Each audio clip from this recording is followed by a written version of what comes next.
Je suis place Vendôme, dans l'entreprise Courbet. Je vais laisser Manuel se présenter, parce qu'on se connaît, mais ce nouveau job-là, non.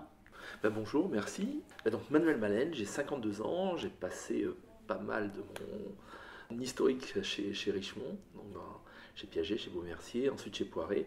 Et en fait, depuis mai 2018, avec mon associé actuel, Marianne Wegmeister, nous avons monté Courbet, qui est donc la première joaillerie écologique de la place Vendôme. Voilà. Alors, écologique, on rentre dans le sujet tout de suite, mais on va dire pourquoi. C'est quoi le fond du... Sa particularité, alors c'est d'être écologique évidemment. Et l'écologie, ça veut dire quoi? Ça veut dire qu'on n'utilise que de l'or recyclé et qui provient de ce qu'on appelle les mines urbaines. Les mines urbaines, c'est là où on récupère les téléphones portables, les ordinateurs, les déchets industriels. Il y a un petit peu d'or là-dedans, on le récupère et on le recycle, et il est traçable. Et ensuite, on n'utilise que des diamants de laboratoire, diamants de culture. Ce que la loi, malheureusement, nous oblige à appeler diamant de synthèse en France, mais qui est un terme faux, on y reviendra peut-être. Et aux États-Unis, maintenant, ça s'appelle diamant de culture ou diamant de laboratoire. En gros, on a recréé les conditions dans lesquelles le carbone était devenu du diamant. Donc on a remis le carbone sous haute pression, haute température, comme il y a des millions d'années sous terre, et même cause, mêmes effets, ça se cristallise, ça devient du diamant. On appelle ça le diamant de synthèse. Nous, en termes d'émologie, c'est le diamant de synthèse. La loi, la législation, c'est diamant de synthèse. Après, on verra tout ce que ça englobe ensemble. Et tout, toi, comment tu l'appelles aussi, parce que ça m'a assez intéressé la manière dont tu voyais les choses. Quand on regarde ton site aussi, ce qui est intéressant, c'est le super boulot que vous faites pour rendre et transparent votre démarche et aussi d'expliquer ce qui se passe au niveau de la joaillerie. L'or éthique, comment tu dis qu'elle est traçable ? Alors, attention, l'or éthique, je ne sais pas ce que ça veut dire de l'or éthique. Ouais, c'est ça. Moi j'utilise de l'or recyclé. Ok. D'accord. C'est le côté équitable que tu utilisais comme mot. Moi, oui, j'ai envie de dire, aujourd'hui, on sait qu'il y a plus d'or au-dessus de la Terre qu'en dessous de la Terre. Donc, on a de quoi s'amuser, déjà, avec tout l'or qu'il y a aujourd'hui au-dessus de la Terre, qui a déjà été trouvé. Donc, nous, l'idée, c'est de dire, il y a cet or-là qui existe, recyclons-le, parce qu'il est recyclable à l'infini, quelque part. Et donc, voilà. Et nous, le fait qu'il vienne d'une origine, on voulait une origine qui soit un peu aussi disruptive, c'est-à-dire que, quelque part, c'est la technologie qui va revenir dans la joaillerie. On trouvait ça intéressant comme démarche. Et on a trouvé une société qui s'appelle Agossi, qui fait ça et qui nous permet en toute transparence de savoir que cet or provient bien de téléphones portables, d'ordinateurs, de déchets industriels. Alors cet or-là, il est un peu plus cher, donc je comprends que les autres ne l'utilisent pas. Mais voilà, on préfère cet or recyclé-là à de l'or recyclé de joaillerie ou d'autres origines. Voilà. Il y a pas mal de sujets de discussion sur le côté or recyclé. Il y a l'or Fairmined, etc. Donc il y a des choses. Le Fairmined, c'est on extrait dans des bonnes conditions. Des mines, ce qui est tout à fait... Dans des bonnes conditions. Ce qui est déjà mieux, mais ça reste, en termes d'écologie, ça reste une destruction, ça reste, on continue à fouiller la terre, on continue à la détruire, etc. Donc nous, j'ai envie de dire que l'éthique, c'est quelque chose d'assez vague par moment. L'écologie, c'est simple, on ne plus faire de mal à la terre. Voilà, donc c'est assez simple pour nous. Et là, en l'occurrence, le mal, malheureusement, il a déjà été fait, donc autant qu'on arrête d'en faire et d'utiliser cet or-là. D'accord. Moi, ça me parle à Agossi parce j'ai travaillé avec eux. Et comment eux, dans leur méthode, ils font? Ils récupèrent et toi, tu rachètes... Alors, eux récupèrent. Ils ont une unité ils ont une unité en Allemagne, une unité près de Bruxelles, qui est spécialisée là-dedans. D'accord. Donc, voilà. Où ils ne font que ça. Et sur leur certificat, ils te garantissent, quand tu achètes, ils te garantissent que c'est... cette provenance-là. D'accord. Et ils le retraitent, et ils le retravaillent. Ils retraitent tout est retraité, il faut savoir que Agossi appartient, je crois, au groupe Umicore, qui est parmi les 100 entreprises les plus green au monde. Donc, et pourtant, ils font du recyclage, et pourtant, ils font des choses qui ne sont pas faciles. Donc, ils sont arrivés à mettre des process en place où, effectivement, tout est recyclé, quoi. Même les produits chimiques dont ils utilisent sont recyclés, sont recyclables. Oui, mais ça, c'est presque une obligation. C'est-à-dire, dans tous les ateliers, dans tout ce qui est... Tu dois toucher à ça et tu ne dois pas remettre dans l'eau, dans les égouts.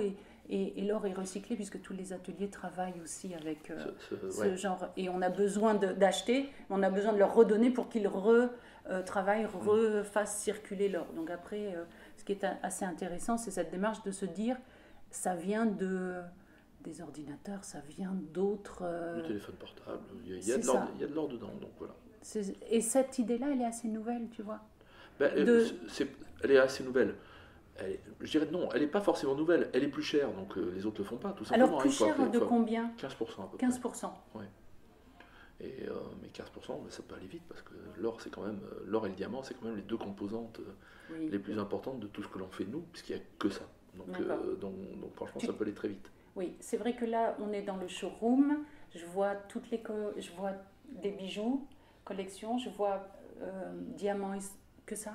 Ouais. Vous n'êtes pas... Que de l'or et du diamant. Que de l'or et du diamant. Absolument. Que de l'or 18 carats et que du diamant top qualité, puisque c'est du DEF en couleur, tout ce qui est ici.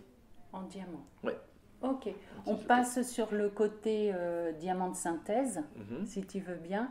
C'est assez intéressant parce que là, c'est un pied dans la place.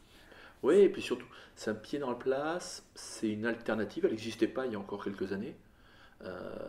Donc là, elle existe vraiment pour la joaillerie de manière intéressante. Donc à partir du moment où cette alternative qui est exactement la même chose, parce que moi je défie un géologue de me dire la différence comme ça à l'œil nu. Non, à l'œil nu, nul ne peut le faire. Il faut sortir du matériel. Il faut sortir du matériel et tout ça pour se percevoir, enfin globalement que c'est à peu près la même chose. C'est que l'alignement des atomes est un peu différent, voilà, globalement. C'est du 2A, quand on connaît un petit peu. D'accord, c'est un type pas 2A. Mon niveau voilà, à ce niveau-là. Donc c'est le type 2A. En gros, il y a 2% des diamants de mine qui sont un type 2A. C'est comme un ADN de diamant. Il y a 4 types d'ADN dans le diamant. Il y a le A, le 2A, le 1B, le 2B. Le 2A a toujours été considéré comme le plus bel ADN d'un diamant. Ça ne veut pas dire à sa beauté extérieure, mais sa constitution. Chimique. C'est le diamant le plus dur. Les mines de Golkong en Inde faisaient que du 2A. Il était vendu plus cher. Il y a 2% des diamants de mine, je crois, qui sont du 2A. Il y a 100% des diamants de laboratoire qui sont du 2A. Donc en fait, quand on va analyser, on va s'apercevoir que c'est du 2A et on va dire qu'il y a 98% de chances que ça soit un diamant de laboratoire. D'accord. Quand j'ai fait mon cursus en gémologie, les diamants, les 2A, on les utilisait pour des recherches. Les diamants de synthèse 2A étaient utilisés pour des recherches. Maintenant, ils se mettent dans la joaillerie. Oui. Parce qu'ils étaient, top qualité, top dureté. Top dureté, puisque c'est le 2A, c'est le plus dur en fait. Voilà, c'est pour ça. Ils avaient des buts presque de recherche en gémologie, en géologie. Mais même dans le médical, Et aujourd'hui... Comment ça se fait cette... Et ils n'arrivaient pas à les faire pour la... ils n'arrivaient pas à les faire pousser. Et puis surtout, quand on faisait du diamant, parce qu'on fait du diamant depuis très longtemps pour l'industrie, on faisait de la poussière de diamant. Dans la poussière de diamant, on se fiche de savoir sa taille, on se fiche de savoir sa couleur ou sa pureté. Donc là, ça fait maintenant 7-8 ans qu'il y a quelques laboratoires, il n'y en a pas beaucoup, il y en a une vingtaine dans le monde, qui pratiquent ça. Et on réussit effectivement à faire pousser du diamant, d'accord, dans lequel ensuite on peut tailler. Parce qu'on fait du diamant brut, évidemment, on peut tailler. Mais par contre, on le produit avec la même incertitude de résultat que la nature. On n'a pas toujours du D, on n'a pas toujours du VVS, on n'a pas toujours du IF. Non, au contraire, c'est assez complexe. Et globalement, on va se retrouver en gros, sur un diamant de 1 carat, il va falloir 3 semaines de culture à peu près. C'est à peu près le temps qu'il a fallu dans la nature. Ça, on l'oublie un petit peu. Dans la nature. Oui, mais il y a tellement de...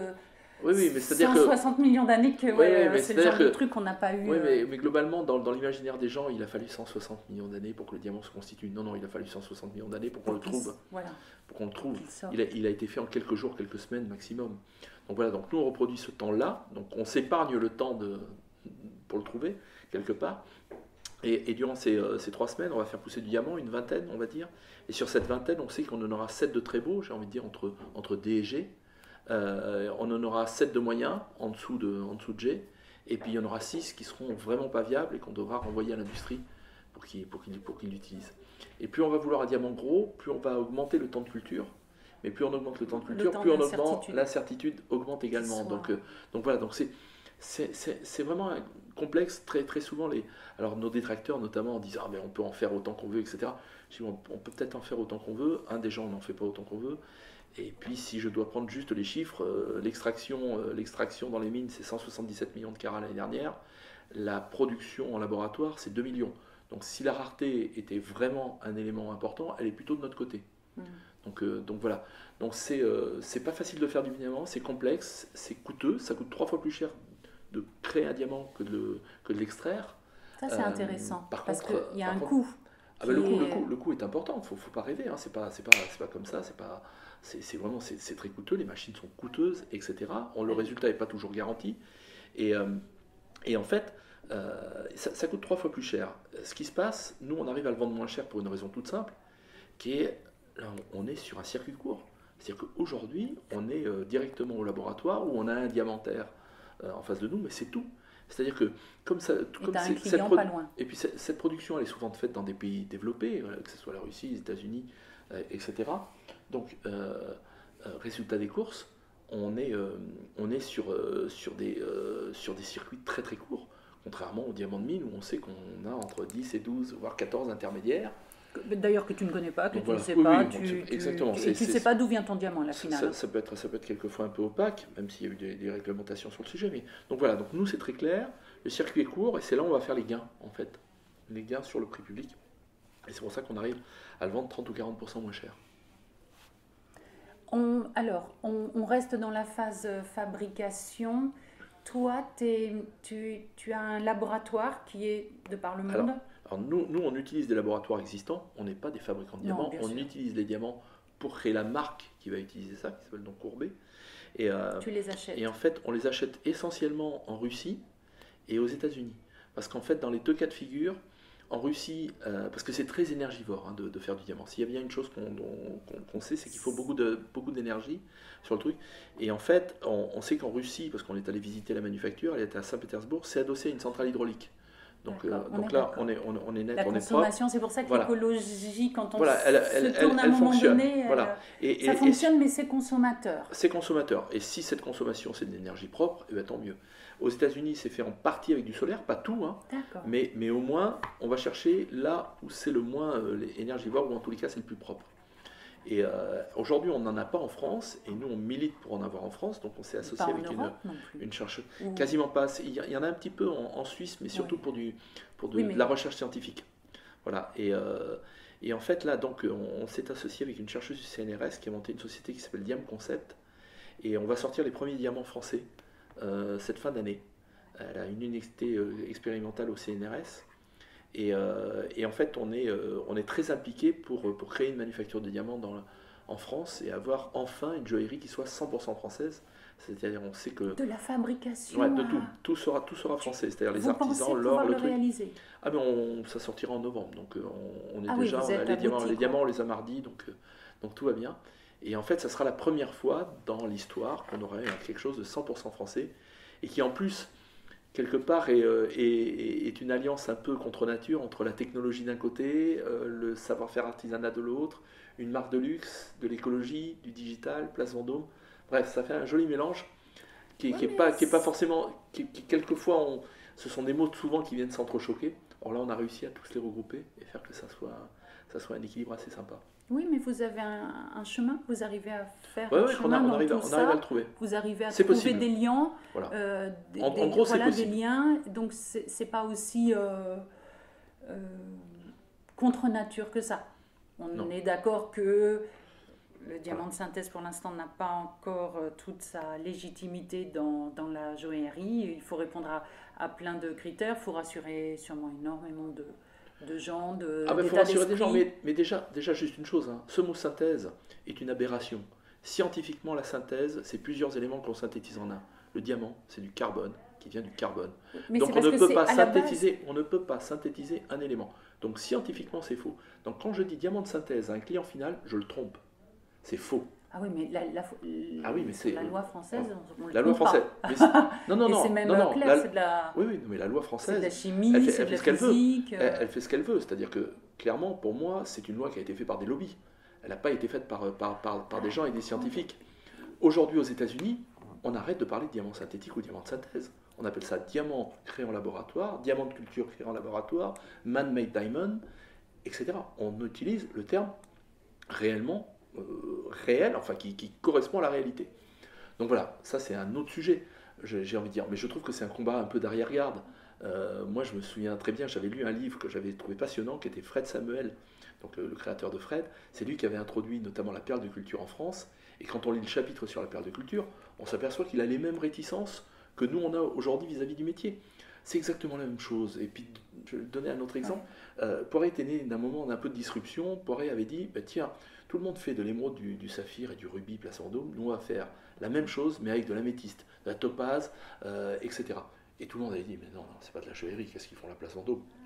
Aujourd'hui, je défie quiconque d'aller voir les vitrines de toutes les grandes marques et de ne pas trouver de la topaze, de l'améthyste ou autre chose. La perle de culture, ben, maintenant, on ne se pose même plus la question. Bah, de toute façon, on ne trouve plus de perles fines, donc la Et puis perle surtout- de culture est là. Et surtout, la perle fine, on n'a plus le droit non plus, pour des raisons écologiques, d'aller là-dessus. Hein. Donc on a tué un peu le truc. Donc on est dans le même schéma. Ça prendra du temps, il n'y a pas de souci. Ce que je trouve dommage, c'est que les États-Unis soient allés plus vite que nous. Oui. Et sur un sujet où la joaillerie, elle est française, elle est européenne. Si on se met des barrières comme ça, d'accord, j'ai envie de dire, aujourd'hui, je ne vois pas un grand groupe de luxe faire une collection diamant de synthèse. Je vois un grand marque de luxe faire une collection diamant de culture. Et j'ai envie de dire que même pour le business en général, aujourd'hui, il y a un Tiffany aux États-Unis. Si on ne fait rien, il y en aura 10 demain. Parce que eux, là-bas, ils ont compris. Ils disent, c'est la même chose, c'est écologique, c'est moins cher, j'y vais. Je ne me pose pas 12 000 questions. Tiffany D'accord. fait de... Non, ils en font pas encore. Mais il y a plein d'autres marques qui sont en train de se monter là-bas. Ah ouais. Parce qu'elles n'ont pas toutes ces barrières-là. Tiffany certifie Voilà. de diamant sur de l'argent. Il y a un moment donné Voilà, où mais tu il y peux a- te poser aussi voilà. la question de savoir est-ce que c'est légitime Voilà, de faire ce genre de choses. Donc j'ai envie de dire, enfin le chiffre d'affaires de Tiffany prouve que c'est légitime finalement. Donc voilà, donc je crois ça va évoluer, ça mettra du temps, comme d'habitude, ça va être des combats qui sont pour moi un peu d'arrière-garde, mais bon, c'est des combats à mener, on le sait. Nous, on a beaucoup d'éducation à faire. Alors j'avais envie de dire, comme je disais tout à l'heure, aux États-Unis, ils sont très pragmatiques, hein, mais c'est aussi le fait qu'il n'y ait qu'une seule grande marque là-bas qui est Tiffany. Et si toutes les grandes marques, elles sont là, donc c'est un sujet qui est un peu touchy, je comprends qu'il faut un fou comme moi pour y aller.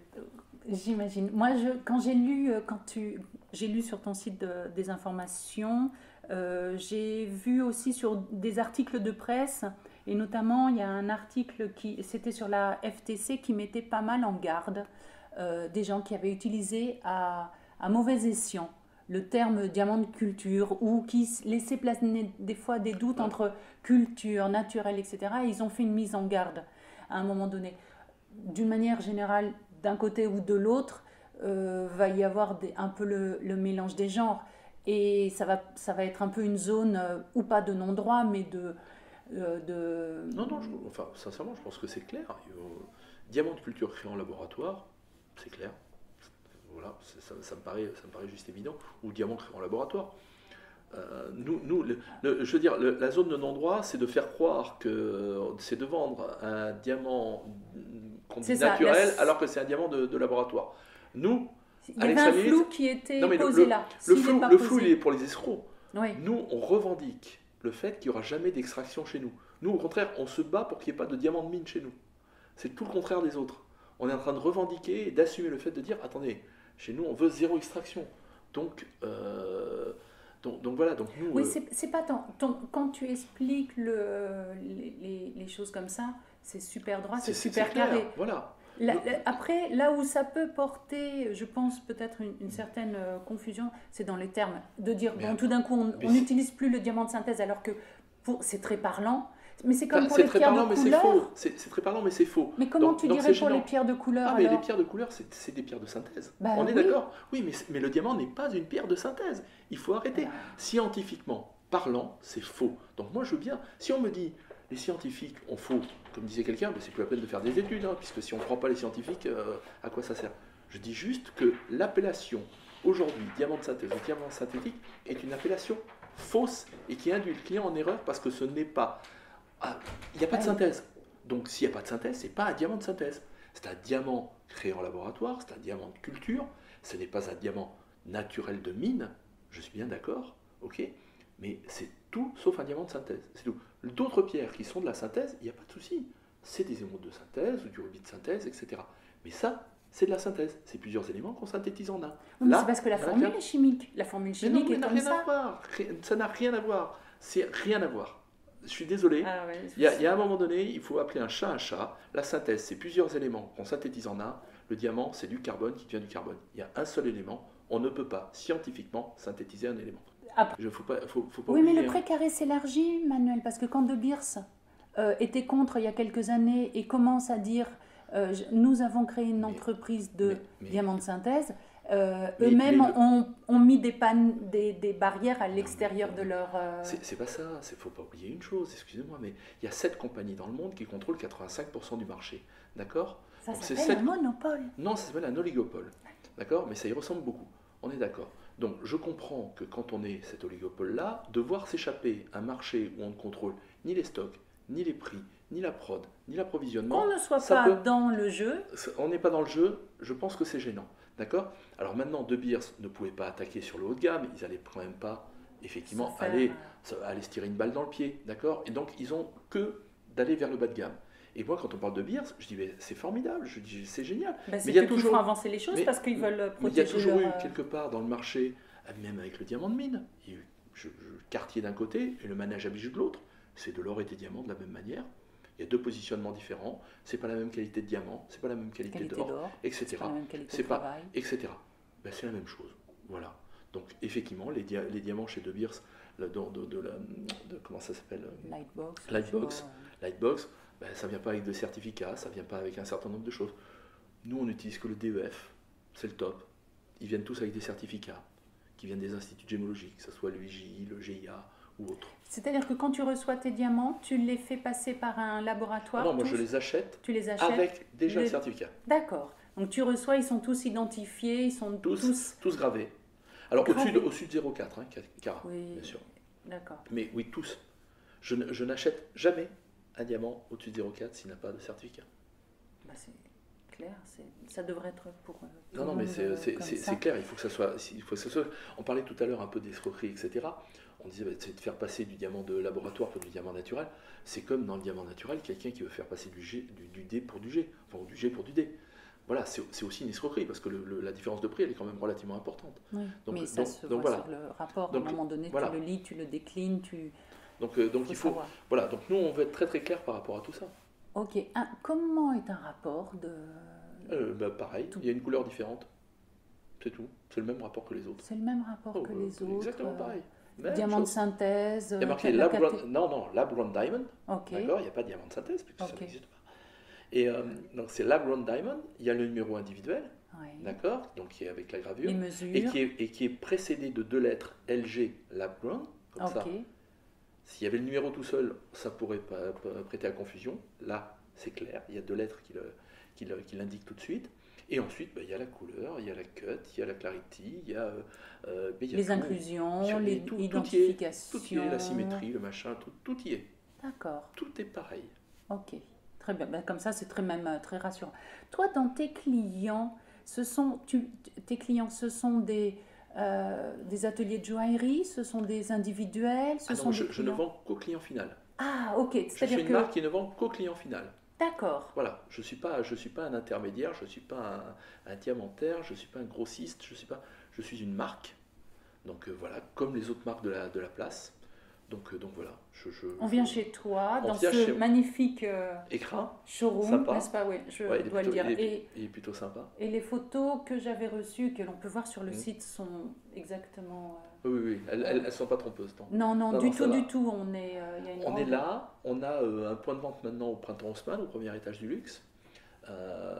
Ensuite, on a le site internet, évidemment, qui est un point d'entrée souvent on vient se renseigner. On fait énormément de rendez-vous, alors ici évidemment, physiquement, mais aussi FaceTime ou Skype. Des gens qui sont en province, qui ont envie de savoir, et donc on fait un rendez-vous Skype. C'est assez étonnant, c'est une nouvelle manière aussi d'appréhender tout ça. Donc voilà, beaucoup de sur-mesure sur les bagues de fiançailles. On parlait de la clientèle, on va y venir. Et on a énormément de bagues de fiançailles, avec notamment, c'est clair que ça touche une génération où l'écologie est même plus un sujet, c'est une réalité. Donc ils sont très concernés par ce sujet-là. Et chez nous, ils retrouvent quelque part Déjà le prestige de la place Vendôme, qui est plutôt sympa. On a les codes de la place, Complètement. on a les artisans, sont les mêmes qui travaillent pour la place Vendôme, hein. Ils sont On à en Paris, ils sont à parlera, ouais. Lyon, etc. Donc nous, on est dans ce schéma-là. Donc là, moi, je vois les bijoux. Alors, ça va du collier, Tout. bague, On a 5 bracelet, collections. On a tout, 5 collections bien identifiées, plus le bridal, donc tout ce qui est mariage, fiançailles. On va faire beaucoup de sur-mesure sur le bridal, fiançailles, et sur les autres, on a nos designs à nous. Parfait. Donc, Vous avez voilà. donc, quand tu dis vos designs à vous, c'est-à-dire que vous avez des designers, vous avez un C'est mon associé. atelier. Mon associé est designer Ah et oui, la dessinatrice. super. Donc voilà, elle est un peu particulière parce que je le dis souvent, j'ai des designers dans mon métier, j'en ai vu un petit paquet et très souvent ils m'ont un peu agacé au bout d'un moment. Je les ai toujours trouvés très proches des étoiles et très éloignés de la réalité. Elle a fait 14 ans de Procter & Gamble et McKinsey. Ensuite, elle a monté une boîte de téléphonie en Suède parce qu'elle est suédoise. Ce qui est assez loin. Ce qui est assez loin du sujet, qu'elle a revendu et qui est d'une boîte côté aujourd'hui. Ensuite, elle a monté une école Montessori parce qu'elle n'était pas contente de l'école de ses enfants. Et depuis 4 ans, c'est la meilleure école de Suède. Et après, elle s'est mise à faire du design. Donc voilà, donc elle a un parcours qui est un peu différent, très atypique, mais qui est très riche et qu'on retrouve avec beaucoup d'humilité aussi dans ses créations. Donc voilà. Donc elle Et, s'est mise elle dessine. Elle Comment dessine. Elle lui dessine, vient ça lui est venu, elle avait envie. En fait, moi je l'ai connue parce que chez Poiret, c'est elle qui avait dessiné la bague interchangeable. Et c'est comme ça que je l'ai connue. Et en fait, voilà, elle, son idée, c'était de faire des choses qui bousculent un peu les codes. Voilà, Je trouve assez moderne ce petit mot de dire interchangeable parce que peut-être les femmes ont besoin d'être séduites différemment sur Oui. des bijoux et ne Et pas puis les se faire lasser. évoluer. Et puis les faire évoluer. Et au gré aussi au gré des moments et au gré de leurs vêtements, au gré de leur humeur, De la etc. couleur. Voilà, etc. Donc voilà, donc c'est comme ça qu'on s'est connus. Et donc elle est venue très très vite dans l'aventure dès le départ. Et pour moi, en fait, d'ailleurs, Marianne, c'était la garante du beau. C'est-à-dire que dans cette histoire, il ne faut pas oublier une chose, et je fais souvent l'analogie avec la nourriture. Je dis, c'est comme le bio. Quand c'est bon et bio, il n'y a pas de souci, je mange avec plaisir. Si c'est pas bon et bio, je ne mange pas bio. La joaillerie, c'est pareil. Il faut d'abord que ce soit beau, ensuite que ça soit bien. Il ne faut pas se tromper dans le sens. Le bien, on avait l'idée. Cet or recyclé, ce diamant de laboratoire, nos écrins qui sont du cuir recyclé, teinté bio, etc. On avait tout ça, toute l'idée. Mais il fallait le beau avant. Et en fait, quand elle m'a rejoint dans l'aventure, pour moi, on pouvait créer une marque. Parce qu'elle, c'était la garante du beau. J'étais sûr qu'elle ferait des choses. Elle ferait le dessin, le design, elle était là. Top, etc. Et l'écrin. puis, autant vous dire que chez les Suédois, l'écologie, c'est pas un vain mot. On l'étudie à l'école. Donc ils sont vachement plus avancés sur ce sujet-là. Et c'était aussi la garante sur l'écologie, d'être très strict par rapport à tous ces éléments-là. On parle de tes ateliers ou ton atelier. Alors moi, je fais travailler plusieurs ateliers. J'ai pas d'atelier en propre parce que déjà c'est un vrai métier, chacun son métier. Il y a beaucoup de corps de métier dans tous ces trucs-là.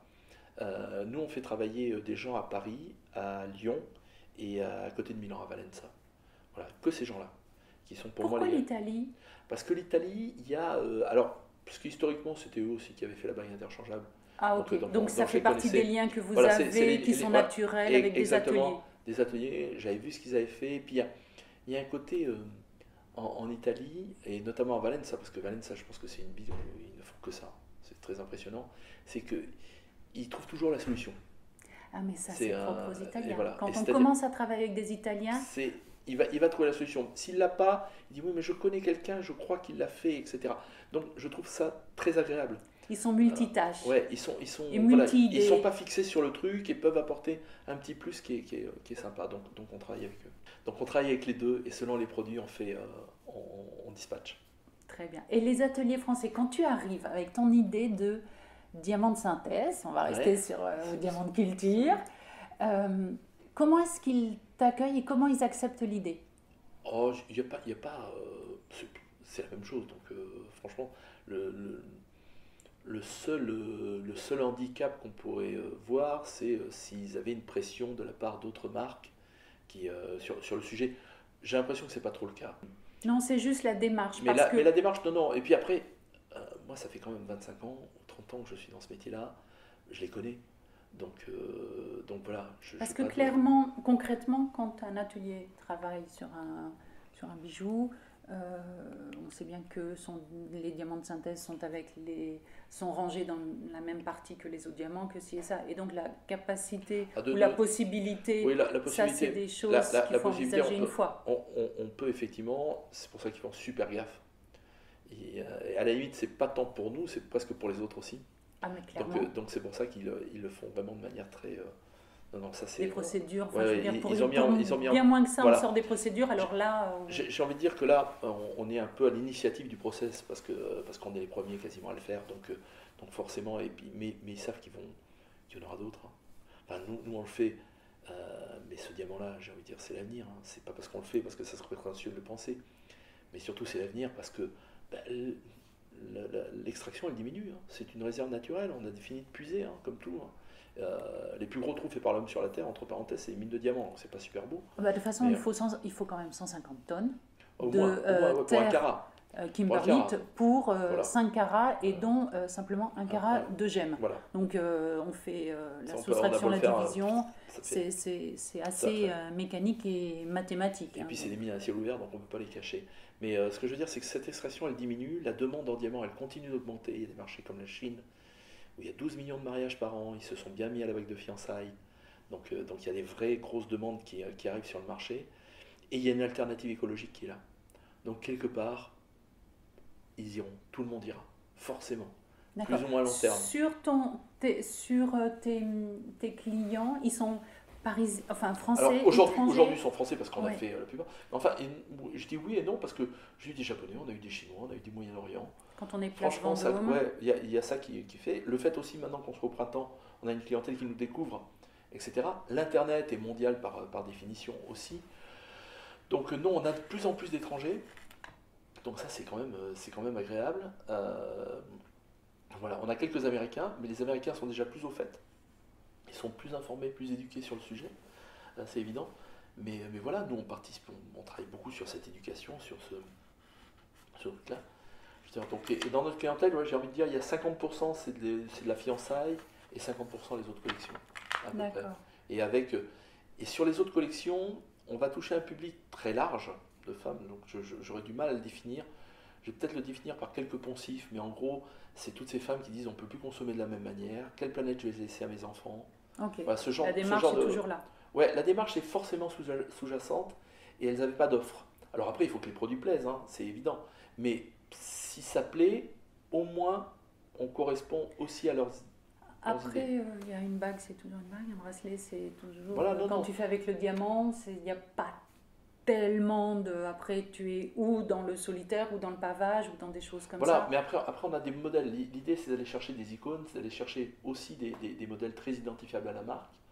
Sachant que, comme on est une marque écologique, on avait un prérequis qui était de dire on ne peut pas faire de produits show-off ou fast fashion. Parce que dans ces cas-là, on se trompe. Il faut qu'on trouve des choses qui soient des classiques que les gens ont envie de porter longtemps. Parce que sinon, on n'est pas dans l'écologie. On est dans une perpétuelle réachat. Donc voilà, c'est ça aussi que l'on va chercher ou qu'on va essayer de trouver en tous les cas. Ton procédé pour faire les diamants de synthèse, THP, t'es haute température, haute pression ou t'es la CVD? Non, il y a les deux. Il y a les deux. On utilise les à deux. Chaque fois. Ça dépend du diamant. Ça dépend. Et est-ce que toi tu as vu... Bon alors t'es pas là-dedans, mais il y a une différence, il y a une différence. Pour toi, non. C'est la méthodo, le résultat est bon quand tu es en top qualité, quand tu veux ta top qualité, que tu la demandes. De toute façon, moi je ne sélectionne que la top qualité, donc voilà, je n'achète que ça. Donc voilà. Non, le CVD va être pour des pierres plus petites, en général, et le HPHT pour des pierres plus grosses, voilà. Donc quand on est sur du 2, 3, 4 carats, on est sur du HPHT en grande majorité. D'accord. Ok. Est-ce que le diamant de couleur, pour toi, ça se pose comme question? Alors oui, ça se pose. On a commencé à le travailler. Maintenant, tu as quoi comme couleur? On a les mêmes couleurs que la nature. Donc on a du bleu, du rose, du jaune. Voilà, globalement c'est celle-là. Ça se pose et à côté de ça... Ça reste exotique? Ouais, c'est vraiment très très pointu. Hein. Original. C'est très très pointu. C'est vraiment les gens qui connaissent vraiment beaucoup. Ça, la plupart des gens qui ont diamant bleu, ça existe. C'est pas du saphir, c'est pas ceci, etc. Donc voilà. Non, alors là, il y a toute une éducation à faire qui dit que la couleur n'est pas identifiable d'une pierre. Alors là, on a déjà d'autres combats. Voilà, on a à dire que que c'est beau. Je vais juste regarder ta collection, parce que ça m'agace. J'ai mon idée qui est partie. Ah oui, tu es très... En fait, tu as le cello, tu as le cello partout. En fait, là, le cello, par exemple, c'est devenu une lune et un soleil, donc on a fait une éclipse. Donc ça veut dire qu'au fur et à mesure des motifs, le C va s'agrandir ou diminuer. D'accord. Là. Ok, je vois. Quand là, tu le dis, je le vois. Voilà. Non, c'est toujours. L'idée, c'était pas d'avoir un C et un O comme un monogramme. Déjà, c'est les deux premières lettres de Courbet, co. Ouais. Et co, c'est être ensemble. C'est collectif, c'est coopératif, c'est toutes ces choses-là. Donc on a voulu le mettre non pas comme un monogramme qu'on va essayer d'imposer partout, mais comme différentes formes où on va retrouver le cello. Alors après, on a des boucles d'oreilles qui viennent d'une bague. On les enlève, on les assemble. C'est le cello, elle s'appelle la collection O2. Et en fait, on les vend par une, comme ça, si on a envie d'acheter une en or blanc, une en or jaune, ou une en or rose et une en or blanc, on fait ce qu'on veut. Et en fait, l'enlèves d'où? Excuse-moi, je sais pas. En fait, elle se passe, si tu as l'oreille percée, oui. elle se passe, tu l'enlèves et tu la mets à ton doigt. Après, on a le cello, dont on est très fier, qui est la collection Co, qui est juste à côté. Où en fait, là, on est très fier parce qu'on a fait une collection, notre entrée de gamme, qui est le cordon. Parle-moi de ton prix alors, on parle? Alors oui, on peut parler du prix, il n'y a pas de souci. Là, on a une collection qui commence, notre premier prix est à 280 €. C'est donc un cordon avec un C en or et un diamant, Co. Et en fait, on a 12 couleurs de cordons différentes, et chaque couleur de cordon, c'est une association qu'on soutient toute l'année. Et on reverse 15% à l'association toute l'année. Il y a 6 associations sur la nature, 6 associations sur l'être humain. Les maladies, les enfants, les villages d'enfants. De l'autre côté, c'est Sea Shepherd, Rescue Ocean, reforestation, un toit pour les abeilles. Exactement. Et en fait, toute l'idée, c'est de dire, moi j'ai souvent fait, quand j'étais dans d'autres marques, des opérations de ce style-là. J'étais toujours un peu frustré. Voilà. Et j'étais toujours un peu frustré parce que c'était souvent 1 ou 2 mois, un produit. Là, c'est toute la gamme, toute l'année, sur le best-seller de la marque, qui prouve l'engagement qu'on a. Et quelle que soit la couleur de l'or, quelle que soit la taille du diamant, on le fait. En tout cas, l'engagement que vous avez à d'autres niveaux est extrêmement et précis, présent. Je pense qu'il est cohérent. Il est cohérent, même ici, cette table en bois, on s'est embêté parce que on voulait du bois qui vienne de l'agriculture raisonnée. L'électricité, c'est de l'électricité verte. Alors on a essayé de faire toujours avec cette idée du beau avant le bien, parce que on est dans un univers du beau, donc il ne faut pas se tromper. Et si on veut réussir, il faut que ça soit beau. Mais voilà, on est dans cet esprit-là. Et comme on partait d'une page blanche, effectivement, l'écrin, ça a été le plus dur finalement, l'écrin. Super compliqué à faire. Mais on a trouvé, c'est en Bretagne, une petite PME française qui fait du cuir recyclé, qui vient compacter le cuir qu'elle récupère des chausseurs, etc. Elle le teinte, alors nous on voulait une teinture bio qui correspond à notre truc. Donc on a trouvé ça. Ensuite il est plié plutôt en origami, comme ça il y a le moins de colle possible. Il n'y a que 2 points de colle là où il y en avait. Mais c'est compliqué, malgré tout, c'est compliqué. Donc on a trouvé ce système-là. Donc voilà, on est dans cet esprit-là. Et on tient à le rester. Donc voilà. C'est une démarche. Après, quand on l'a fait, cette démarche-là, elle va assez. Après, moi je viens, il y a plein de gens qui arrivent à dire, ah ben votre truc c'est énergivore. Alors, oui, c'était obligé d'expliquer que pourquoi on l'achète là, machin, etc. Mais je trouve ça un peu frustrant, mais même si c'est pas nous, j'ai envie de dire, moi si aujourd'hui une grande marque se mettait à faire un diamant de culture, j'applaudirais vraiment des deux mains. Et je suis sûr par contre qu'elle aurait plein de critiques en disant, ah bah oui vous faites ça, mais à côté de ça vous faites tout le reste. Ouais, mais ils ont commencé, c'est bien, ils ont entamé la démarche, c'est bien, soutenons-les dans cette démarche-là. Elle est positive. Et donc il faut de toute façon rentrer par quelque chose, on ne peut pas tout changer en même temps. Donc c'est un peu ça que je trouve dommage.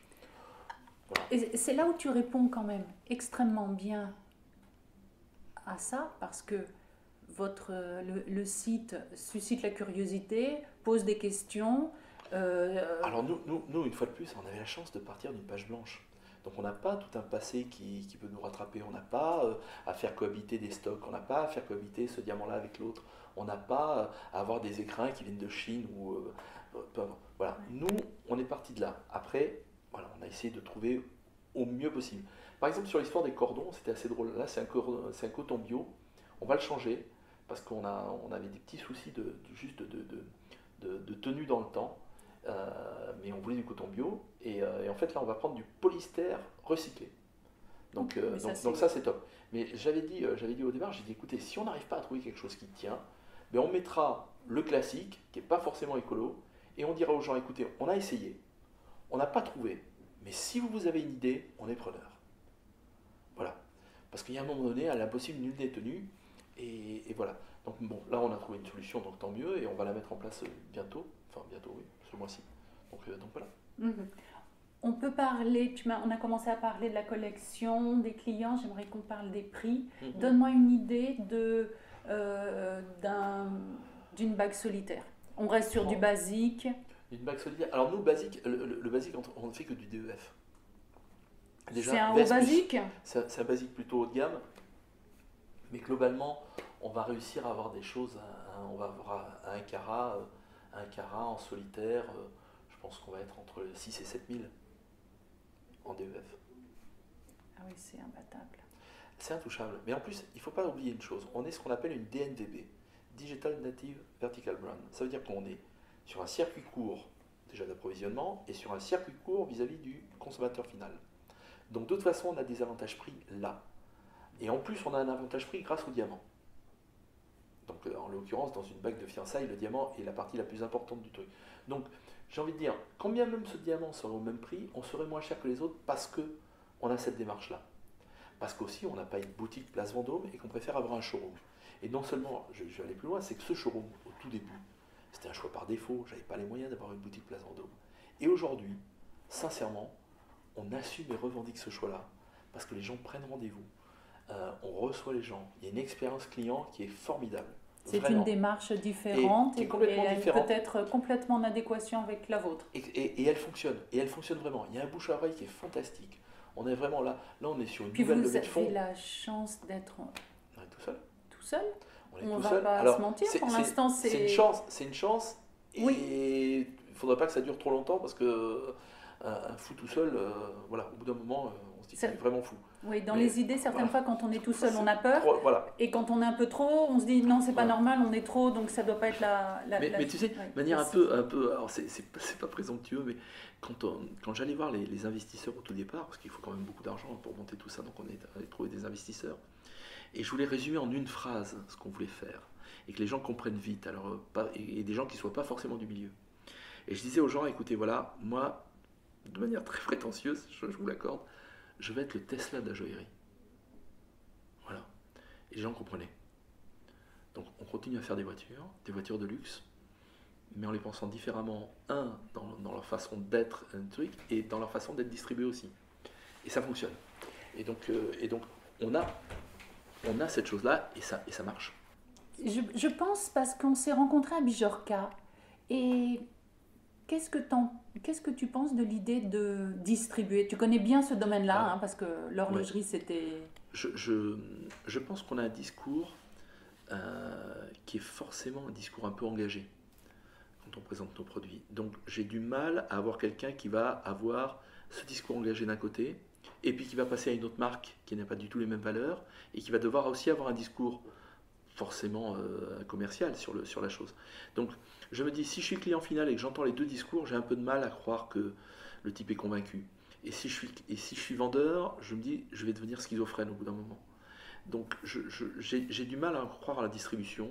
Aujourd'hui, le digital est là, il ne faut pas l'oublier. Je pense qu'on vendra de plus en plus à travers le digital. On a besoin de points de vente physiques parce qu'il y a des gens qui ont besoin de cette expérience physique. C'est aussi un point de vente dans un grand magasin, c'est aussi de la notoriété, c'est aussi de la réassurance vis-à-vis du client final. Il se dit, si Courbet est au printemps, c'est que la marque elle existe, c'est pas juste un épiphénomène. Donc voilà, on a besoin de tous ces éléments-là. La distribution, j'en suis beaucoup moins... Donc ça sera un développement en ton nom, nom de Courbet dans d'autres endroits. Exactement. Ça sera showroom, grand magasin, site internet. Une chose qui était assez marrante, c'est le nom Courbet. Pourquoi on a choisi Courbet? Parce que ça, on est très fiers de ça. En fait, on s'est dit on va être Place Vendôme, et la joaillerie, on a un peu un cocorico, elle est quand même française au départ. Et on s'est dit, il nous faut un nom français absolument. Et on s'est dit, on est quand même une marque qui se veut disruptive, donc si on avait un nom qui avait une connotation artistique disruptive, ça serait juste merveilleux. Et dans ce cadre-là, on a cherché. Et donc avec un de mes collaborateurs, on a cherché tout simplement, c'est-à-dire qu'on s'est mis Lui, il avait les lettres de A à J, moi j'avais les autres lettres, et je lui ai dit, on regarde les romanciers, les écrivains, les architectes, les aventuriers, tout ce que tu veux, et on regarde tout ça. Et un samedi, il m'appelle, et il me dit Courbet. Il me dit, regarde Courbet. Je dis, mais quoi Courbet? Il me dit, l'origine du monde. Il me dit, l'origine du monde, c'était un tableau qui, effectivement, était complètement disruptif en son temps, ce sexe de femme au gros plan. Il était caché derrière un autre tableau quand on voulait le voir. On peut toujours pas le mettre sur Facebook. C'est encore disruptif aujourd'hui, c'est assez étonnant. Alors il me dit, mais regarde, défile le fil de la pelote, tu vas voir, c'est incroyable. Et Courbet, peintre de la nature et de la femme, tu veux faire de la joaillerie écolo, c'est plutôt bien. Et enfin, et là on s'est dit, il y a un alignement des planètes. En 1871, Courbet, Gustave Courbet, il est communard, haut placé dans la commune de Paris. Et c'est lui qui fait déboulonner la colonne Vendôme. Il a fait tomber la colonne actuelle. Et il fait tomber la colonne pour une bonne raison. Il dit, je suis rue de la Paix. Et la première chose que je vois quand je suis rue de la Paix, c'est une colonne à la gloire des guerres napoléoniennes. Il dit, non, cet hommage-là, il ne doit pas être là. Il doit être ailleurs, certainement aux Invalides. Et là, on doit faire un monument pour la paix. Donc quelqu'un qui a voulu changer la place Vendôme pour une bonne raison, on trouvait que ça avait du sens.